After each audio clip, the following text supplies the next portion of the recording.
My name is Roopashree. Today I will explain about the topic of problems on payback period method. Payback period ಬರುವಂಥದ್ದು capital ಬಜೆಟಿಂಗ್ನ ಅಂಡರಲ್ಲಿ, ಹಾಗಾಗಿ capital ಬಜೆಟಿಂಗ್ನ meaning ಹೇಳ್ತೇನೆ. Capital budgeting is a process of making decision regarding capital investment in fixed assets such as machinery, land, building, etc.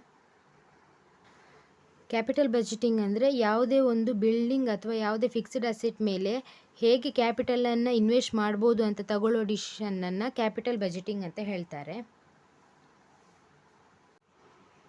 Capital budgeting ಬಗ್ಗೆ ಒಂದು definition ಇದೆ. According to Hampton John J, capital budgeting refers to the firm's formal process for acquisition and investment of capital. ಈ ಡೆಫಿನೇಷನ್ನ ಪ್ರಕಾರ capital budgeting ಅಂದರೆ ಕ್ಯಾಪಿಟಲನ್ನು invest ಮಾಡಲಿಕ್ಕೆ ಮತ್ತು ಅಸೆಟ್ಗಳನ್ನು acquire ಮಾಡಲಿಕ್ಕೆ ಇರುವಂತಹ ಫಾರ್ಮಲ್ ಪ್ರೊಸೆಸ್, ಕಂಪನಿಗಳಲ್ಲಿ ಇರುವಂತಹ ಫಾರ್ಮಲ್ ಪ್ರೊಸೆಸ್ ಅಂತ ಈ ಡೆಫಿನೇಷನಲ್ಲಿ ಹೇಳ್ತಾರೆ.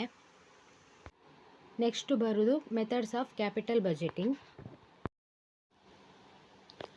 ಕ್ಯಾಪಿಟಲ್ ಬಜೆಟಿಂಗಲ್ಲಿ 2 ಟೈಪ್ಸ್. ಒಂದು traditional method, second one time adjusted or discount method. Traditional ಮೆಥಡಲ್ಲಿ 2 ಟೈಪ್ಸ್. ಒಂದು ಪೇಬ್ಯಾಕ್ ಪೀರಿಯಡ್ ಮೆಥಡ್, ಇನ್ನೊಂದು ರೇಟ್ ಆಫ್ ರಿಟರ್ನ್ ಮೆಥಡ್ ಅಥವಾ ARR ಅಂದರೆ accounting rate of return. Discount ಮೆಥಡಲ್ಲಿ ಬರೋದು 3 ಟೈಪ್ಸ್. ಒಂದು ನೆಟ್ ಪ್ರೆಸೆಂಟ್ ವ್ಯಾಲ್ಯೂ ಮೆಥಡ್ ಅಂದರೆ NPV, second one internal rate of return method ಅಂದರೆ IRR, third one profitability index method ಅಂದರೆ PI ಅಂತ. ನೆಕ್ಸ್ಟು ಟ್ರೆಡಿಷನಲ್ ಮೆಥಡಲ್ಲಿ ಪೇಬ್ಯಾಕ್ ಪೀರಿಯಡ್ ಮೆಥಡ್ನ meaning. Payback period refers to the amount of time it taken to recover the cost of an investment. ಅಂದರೆ amount of time taken ಅಂದರೆ ನಾವು invest ಮಾಡಿದ ಕಾಸ್ಟನ್ನು recover ಮಾಡಲಿಕ್ಕೆ ಎಷ್ಟು ಟೈಮ್ ತಗೊಳ್ತದೆ, ಆ ಟೈಮ್ ಪೀರಿಯಡನ್ನು ಪೇಬ್ಯಾಕ್ ಪೀರಿಯಡ್ ಅಂತ ಹೇಳ್ತಾರೆ. ಪೇಬ್ಯಾಕ್ ಪೀರಿಯಡನ್ನು ಫೈಂಡ್ ಔಟ್ ಮಾಡಲಿಕ್ಕೆ 3 ಸ್ಟೆಪ್ಸ್ ಉಂಟು. First one, calculate annual cash inflow before depreciation and after tax. ಅಂದರೆ ಕೊಟ್ಟಿರುವ ಪ್ರಾಫಿಟ್ ಬಿಫೋರ್ ಡಿಪ್ರಿಸಿಯೇಷನ್ ಮತ್ತು ಆಫ್ಟರ್ ಟ್ಯಾಕ್ಸ್ ಆಗಿರಬೇಕು.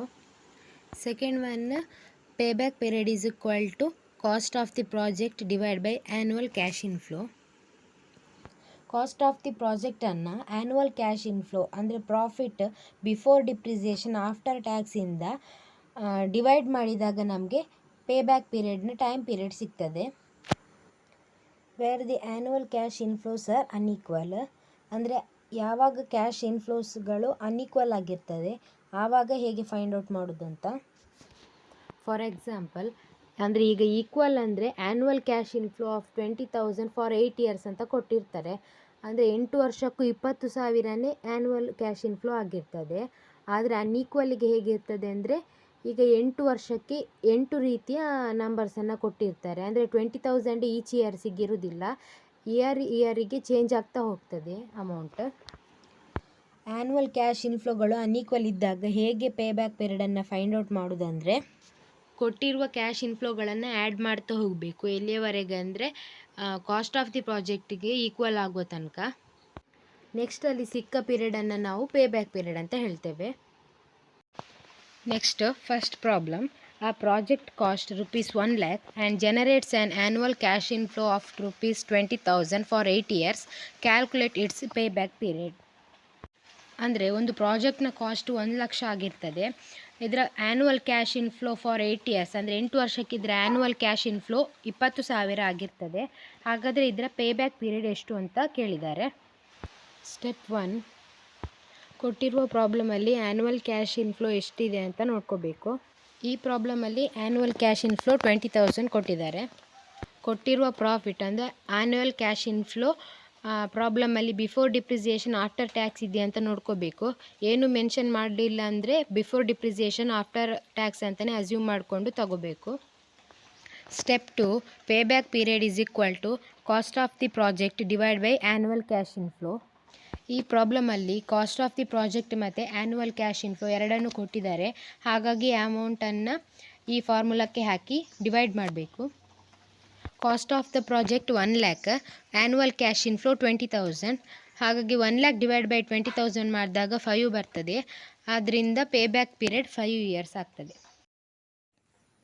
Second problem, ABC Limited is considering the purchase of new machine. There are two alternative models, namely Machine X and Machine Y. Prepare a statement of profitability showing the payback period from the following information. ಒಂದು ಕಂಪನಿಯ ಎರಡು machine X ಮತ್ತು machine ವೈಯ ಪ್ರಾಫಿಟೇಬಿಲಿಟಿ ಸ್ಟೇಟ್ಮೆಂಟನ್ನು ತೋರಿಸಲಿಕ್ಕೆ ಹೇಳಿದ್ದಾರೆ. ಇಲ್ಲಿ machine X ಮತ್ತು machine Y ಬಗ್ಗೆ ಇನ್ಫಾರ್ಮೇಷನ್ಸನ್ನು ಕೊಟ್ಟಿದ್ದಾರೆ. ನೆಕ್ಸ್ಟ್ ಸೊಲ್ಯೂಷನ್ನು, ಫಸ್ಟಿಗೆ ಈ ರೀತಿ 3 ಕಾಲಮ್ ಹಾಕೋಬೇಕು. ಪರ್ಟಿಕ್ಯುಲರ್ಸ್, ಮಷಿನ್ ಎಕ್ಸ್ ಮತ್ತು ಮಷಿನ್ ವೈ ಅಂತ. ಈ ಟೇಬಲ್ನ heading calculation of annual cash inflow, profit before depreciation after tax. ಈ ಪ್ರಾಬ್ಲಮಲ್ಲಿ ಡಿಪ್ರಿಸಿಯೇಷನ್ ಮತ್ತು ಟ್ಯಾಕ್ಸನ್ನು ಡಿಡಕ್ಟ್ ಮಾಡದೆ ನಮಗೆ ಹಾಗೇ ಕ್ಯಾಶ್ ಇನ್ಫ್ಲೋ ಕೊಟ್ಟಿದ್ದಾರೆ. ಹಾಗಾಗಿ ನಮಗೆ ಇಲ್ಲಿ ಬೇಕಾಗಿರೋದು profit before depreciation after tax. ಅದಕ್ಕೆ ನಾವು ಇಲ್ಲಿ ಪ್ರಾಫಿಟ್ ಬಿಫೋರ್ ಡಿಪ್ರಿಸಿಯೇಷನ್ ಆಫ್ಟರ್ ಟ್ಯಾಕ್ಸನ್ನು ಫೈಂಡ್ ಔಟ್ ಮಾಡ್ಕೋಬೇಕು. ಯಾವುದೇ ಪ್ರಾಬ್ಲಮಲ್ಲಿ ಕ್ಯಾಶ್ ಇನ್ಫ್ಲೋವನ್ನು ಡೈರೆಕ್ಟ್ ಏನು ಮೆನ್ಷನ್ ಮಾಡಿದೆ ಡೈರೆಕ್ಟಾಗಿ ಹಾಗೆ ಕೊಟ್ಟಿದ್ದರೆ ನಾವು ಅದನ್ನು profit before depreciation after tax ಅಂತ ಅಸ್ಯೂಮ್ ಮಾಡಿಕೊಂಡು ಪೇಬ್ಯಾಕ್ ಪೀರಿಯಡ್ ಫಾರ್ಮುಲಾಕ್ಕೆ ಅಪ್ಲೈ ಮಾಡಬೇಕು. ಅದು ಪ್ರಾಬ್ಲಮಲ್ಲಿ ಟ್ಯಾಕ್ಸ್ ರೇಟು ಅಥವಾ ಡಿಪ್ರಿಸಿಯೇಷನ್ ಏನಾದರೆ ಕೊಟ್ಟಿದ್ದರೆ ಅದು ಕ್ಯಾಶ್ ಇನ್ಫ್ಲೋವನ್ನು ಫಸ್ಟಿಗೆ ಪ್ರಾಫಿಟ್ ಬಿಫೋರ್ ಡಿಪ್ರಿಸಿಯೇಷನ್ ಆಫ್ಟರ್ ಟ್ಯಾಕ್ಸನ್ನು ಫೈಂಡ್ ಔಟ್ ಮಾಡಿಕೊಂಡು ಆಮೇಲೆ ಬಂದ ಆನ್ಸರನ್ನು ಪೇಬ್ಯಾಕ್ ಪೀರಿಯಡ್ ಮೆಥಡ್ ಫಾರ್ಮುಲಾಕ್ಕೆ ಅಪ್ಲೈ ಮಾಡಿ ಆನ್ಸರನ್ನು ಫೈಂಡ್ ಔಟ್ ಮಾಡಬೇಕು. ಇಲ್ಲಿ ಈ ಪ್ರಾಬ್ಲಮಲ್ಲಿ ಇನ್ಕಮ್ ಮತ್ತು ಎಕ್ಸ್ಪೆನ್ಸಸ್ಗಳನ್ನು ಕೊಟ್ಟಿದ್ದಾರೆ. ಫಸ್ಟಿಗೆ ನಾವು ಸೊಲ್ಯೂಷನ್ ಮಾಡುವಾಗ ಇನ್ಕಮ್ಗಳನ್ನು ಬರೆದು ಟೋಟಲ್ ಮಾಡಿಕೊಂಡು ನೆಕ್ಸ್ಟ್ ಅದರಿಂದ ಎಕ್ಸ್ಪೆನ್ಸಸ್ಗಳನ್ನು ಲೆಸ್ ಮಾಡಬೇಕು. ಫಸ್ಟಿಗೆ ನಾವು ಪ್ರಾಬ್ಲಮಲ್ಲಿ ಕೊಟ್ಟಿರುವ ಇನ್ಕಮ್ ಮತ್ತು ಎಕ್ಸ್ಪೆನ್ಸನ್ನು ಡಿವೈಡ್ ಮಾಡ್ಕೋಬೇಕು. ನೆಕ್ಸ್ಟ್ ಕಾಲಮಲ್ಲಿ ಫಸ್ಟಿಗೆ ಇನ್ಕಮ್ಗಳನ್ನು ಬರ್ಕೋಬೇಕು. ಫಸ್ಟಿಗೆ estimated savings in scrap. Machine ಎಕ್ಸಿಗೆ 12,000, ಮಷಿನ್ ವೈಗೆ 18,000 ಕೊಟ್ಟಿದ್ದಾರೆ. ಅದು ಡೈರೆಕ್ಟಾಗಿ ಕೊಟ್ಟಿರೋ ವ್ಯಾಲ್ಯೂ, ಹಾಗಾಗಿ ಡೈರೆಕ್ಟಾಗಿ ಬರ್ಕೋಬೇಕು. Next estimated savings in wages. Workers required ಮತ್ತು ವೇಜಸ್ ಪರ್ ವರ್ಕರ್ ಅಂತ ಕೊಟ್ಟಿದ್ದಾರೆ. ಮಷಿನ್ ಎಕ್ಸಿಗೆ ಸಪ್ರೇಟಾಗಿ, ಮಷಿನ್ ವೈಗೆ ಸಪ್ರೇಟಾಗಿ. ಮಷಿನ್ ಎಕ್ಸಿಗೆ worker required 150, wages per worker 720. ಇದೆರಡನ್ನು ಮಲ್ಟಿಪ್ಲೈ ಮಾಡಬೇಕು. ಮಷಿನ್ ಎಕ್ಸ್ ಇದು 150 × 720 ಅಂದರೆ 1,08,000 ಆಗ್ತದೆ. ಮಷಿನ್ ವೈದು 200 × 720 ಅಂದರೆ 1,44,000 ಆಗ್ತದೆ. ಮಷಿನ್ ಎಕ್ಸ್ ಇದು 12,000 ಮತ್ತು 1,08,000 ಆ್ಯಡ್ ಮಾಡಿದಾಗ 1,20,000 ಸಿಗ್ತದೆ. ಮಷಿನ್ ವೈದು 18,000 ಮತ್ತು 1,44,000 ಆ್ಯಡ್ ಮಾಡಿದಾಗ 1,62,000 ಸಿಗ್ತದೆ. ನೆಕ್ಸ್ಟು ಎಕ್ಸ್ಪೆನ್ಸಸ್ಸನ್ನು ಲೆಸ್ ಮಾಡಬೇಕು. Additional cost of supervision, additional cost of maintenance, additional cost of indirect material, ಇದು 3 ಎಕ್ಸ್ಪೆನ್ಸಸ್. ಇವು 3ಅನ್ನು ಲೆಸ್ ಮಾಡ್ಕೋಬೇಕು. ಮಷಿನ್ ಎಕ್ಸ್ ಇದು additional cost of supervision 14,400, machine ವೈದು 19,200. Additional cost of maintenance machine X ಇದು 8,400, machine ವೈದು 13,200. Additional cost of indirect material 7,200, machine X ಇದು, machine ವೈದು 9,600. ಇನ್ಕಮ್ನ total ಅಂದರೆ ಮೆಷಿನ್ ಎಕ್ಸಿನ 1,20,000ಇಂದ ಈ 3 ಎಕ್ಸ್ಪೆನ್ಸಸ್ಸನ್ನು ಲೆಸ್ ಮಾಡಿದಾಗ 90,000 ಸಿಗ್ತದೆ. ಮೆಷಿನ್ ವೈದು ಹಾಗೆ 1,62,000ಇಂದ ಈ 3 ಐಟಮನ್ನು ಲೆಸ್ ಮಾಡಿದಾಗ 1,20,000 ಸಿಗ್ತದೆ. ಈ ಅಮೌಂಟನ್ನು profit before depreciation before tax ಅಂದರೆ ಡಿಪ್ರಿಸಿಯೇಷನು ಲೆಸ್ ಆಗಿಲ್ಲ, ಇನ್ನೂ ಟ್ಯಾಕ್ಸು ಲೆಸ್ ಆಗಿಲ್ಲ, ಹಾಗಾಗಿ ಬಿಫೋರ್ ಡಿಪ್ರಿಸಿಯೇಷನ್ ಬಿಫೋರ್ ಟ್ಯಾಕ್ಸ್ ಆಗ್ತದೆ ಈ ಅಮೌಂಟು. ನೆಕ್ಸ್ಟು ಬಂದ ಪ್ರಾಫಿಟ್ ಬಿಫೋರ್ ಡಿಪ್ರಿಸಿಯೇಷನ್ ಬಿಫೋರ್ ಟ್ಯಾಕ್ಸಿಗೆ ಡಿಪ್ರಿಸಿಯೇಷನನ್ನು ಲೆಸ್ ಮಾಡ್ಕೋಬೇಕು. ಡಿಪ್ರಿಸಿಯೇಷನನ್ನು ಎಷ್ಟು ಅಮೌಂಟ್ ಅಂತ ಈ ಪ್ರಾಬ್ಲಮಲ್ಲಿ ಹೇಳಲಿಲ್ಲ, ಹಾಗಾಗಿ ನಾವೇ ಡಿಪ್ರಿಸಿಯೇಷನನ್ನು ಕ್ಯಾಲ್ಕುಲೇಟ್ ಮಾಡ್ಕೋಬೇಕು.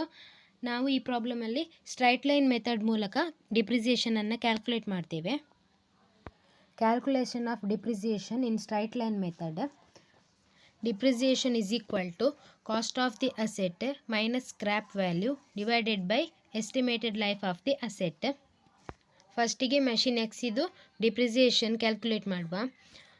Cost of the asset 1,80,000 minus scrap value ಪ್ರಾಬ್ಲಮಲ್ಲಿ ನಿಲ್ ಕೊಟ್ಟಿದ್ದಾರೆ, ಅಂದರೆ ಯಾವುದು ಕೊಟ್ಟಿಲ್ಲ ಅಮೌಂಟು, ಹಾಗಾಗಿ 0 divide by estimated life of the asset ಅಂದರೆ 10 ಇಯರ್ಸ್. ಆ ಮೆಷಿನಿನ ಎಸ್ಟಿಮೇಟೆಡ್ ಲೈಫ್ ಎಷ್ಟು ಅಂತ, ಅದು 10 ಇಯರ್ಸ್.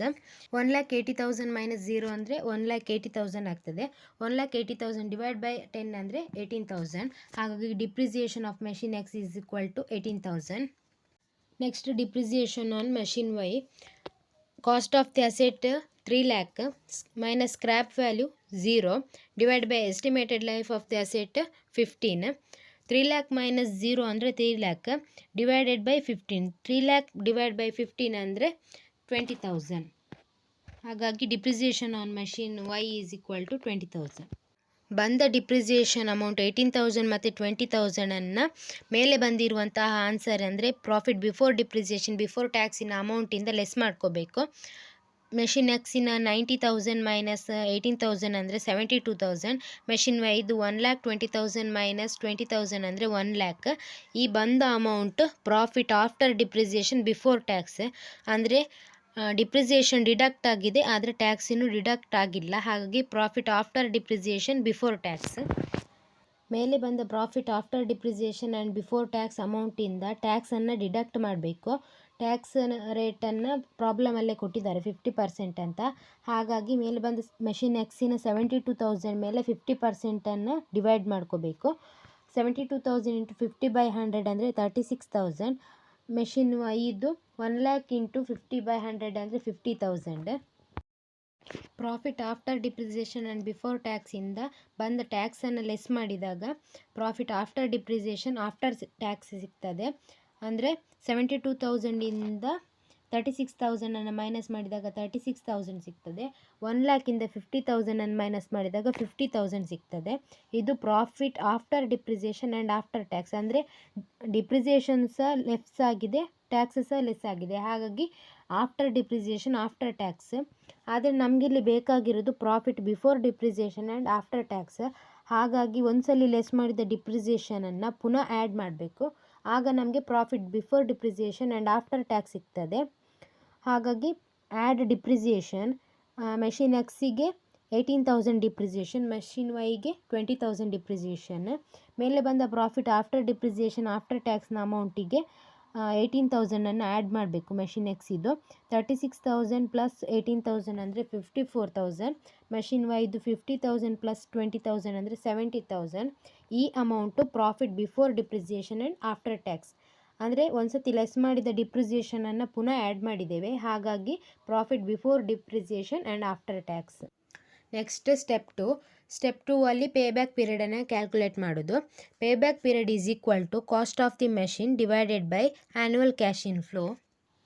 ಫಸ್ಟಿಗೆ ಮಷಿನ್ ಎಕ್ಸಿನ ಪೇಬ್ಯಾಕ್ ಪೀರಿಯಡನ್ನು ಕ್ಯಾಲ್ಕುಲೇಟ್ ಮಾಡುವ. ಕಾಸ್ಟ್ ಆಫ್ ದಿ ಮಷಿನ್ ಅಂದರೆ 1,80,000 divided by annual cash inflow ಅಂದರೆ 54,000. 1,80,000 ಡಿವೈಡೆಡ್ ಬೈ 54,000 ಅಂದರೆ 3.33 ಇಯರ್ಸ್ ಸಿಗ್ತದೆ. ಹಾಗಾಗಿ ಮೆಷಿನ್ ಎಕ್ಸಿನ payback period 3.33 years. Next payback period of machine Y. Cost of the machine 3 lakh, annual cash inflow 70,000. ಹಾಗಾಗಿ 3 lakh divided by 70,000 ಮಾಡಿದಾಗ 4.28 years ಸಿಗ್ತದೆ. Payback period of machine Y is equal to 4.28 years. Thank you.